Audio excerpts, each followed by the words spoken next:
네, 지난해 캐나다에서 5박 7일 동안 약 7억에 가까운 비용을 불법 집행한 초호화 이사회 의혹으로 포스코홀딩스가 경찰 수사를 받고 있다는 소식 전해드렸었는데요. 식비로만 1억을 지출한 것으로 알려져 파장이 컸습니다.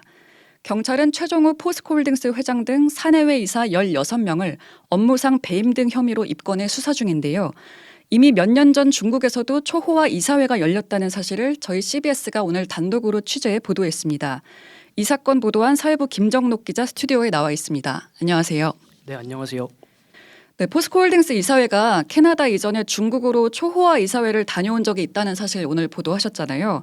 도대체 어느 정도길래 초호화라는 말이 나오는 겁니까? 네, 저희가 취재한 바에 의하면 2019년 8월 최정우 포스코홀딩스 회장 등 사내이사 16명이 중국 베이징의 포스코 센터에서 하루 동안 이사회를 열었는데요. 이사회 하루를 전후로 일주일 동안 베이징과 백두산 일대를 관광했습니다. 근데 여기서 우선 이사회는 백두산 관광을 위해서 베이징 셔우드 공항에서 영길 공항으로 이동할 때 전세기를 띄웠습니다. 그리고 백두산에 도착해서는 현재 각종 산의 진미를 맛봤는데요. 백두산산 송이버섯이나 러시아산 털개 등 고가의 음식을 즐겼다고 합니다. 백두산산 송이버섯이라니 말만 들어도 굉장히 호화롭게 들리는데요. 숙소도 평범한 곳에서 묵진 않았겠네요. 네, 그렇습니다. 숙소 역시 세계적으로 유명한 초고급 호텔에서 묵었습니다. 서울 시내에도 있는 유명한 글로벌 호텔인데요. 그리고 식사 역시 최고급 와인을 곁들인 양식과 중식 등을 먹었다고 합니다. 이뿐 아니라 이사회는 해외 유명 골프 대회도 수차례 유치했던 베이징의 한 고급 골프장에서도 라운딩을 즐겼습니다. 사실 이 사건이 규모나 내용이 필요 이상으로 초고가였다는 점도 문제겠지만 본질적인 문제, 관건은 이 비용을 결국 누가 지출했느냐의 문제 아닙니까?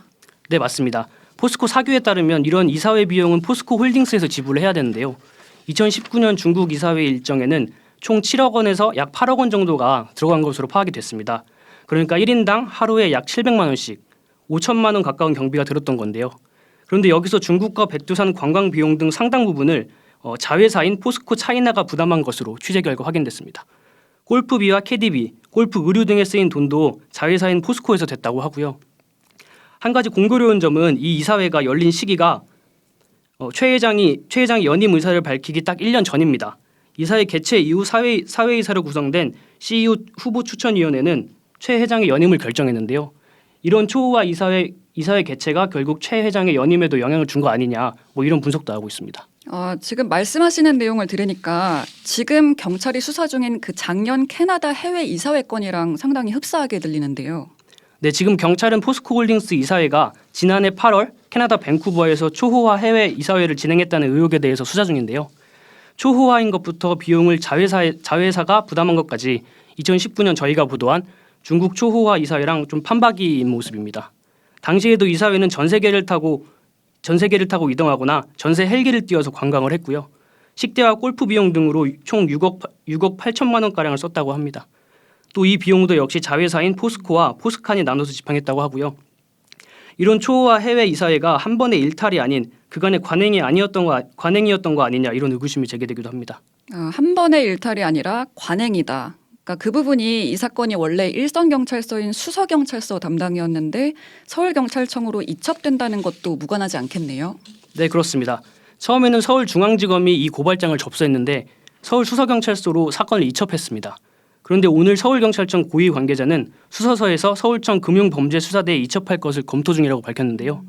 일선경찰서에서 서울청 금수대로 이첩한다는 것은 그만큼 이 사건을 경찰이 집중적으로 다루겠다는 의지로 읽히고 있습니다.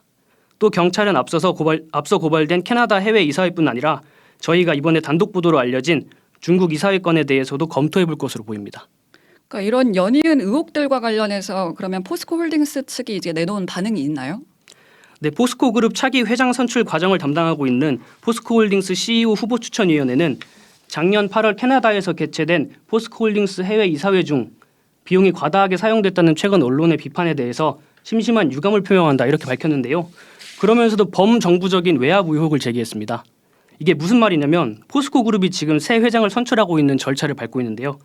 새 회장은 후보 추천위원회에서 선출이 됐는데 지금 문제가 된 사회이사 7명 모두 이 후추위에 들어가 있습니다.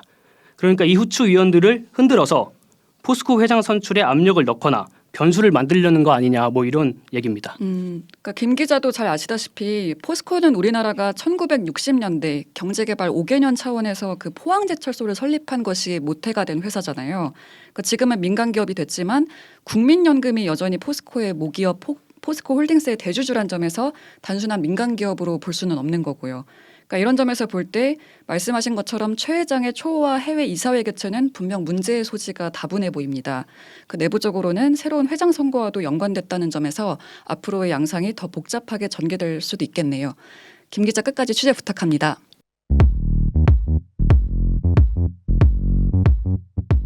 오늘 하루 뉴스 맥락 정다운의 뉴스톡이면 됩니다. 유튜브 노컷 채널 알림 설정하시면 매일 오후 5시 30분 실시간 참여하실 수 있습니다.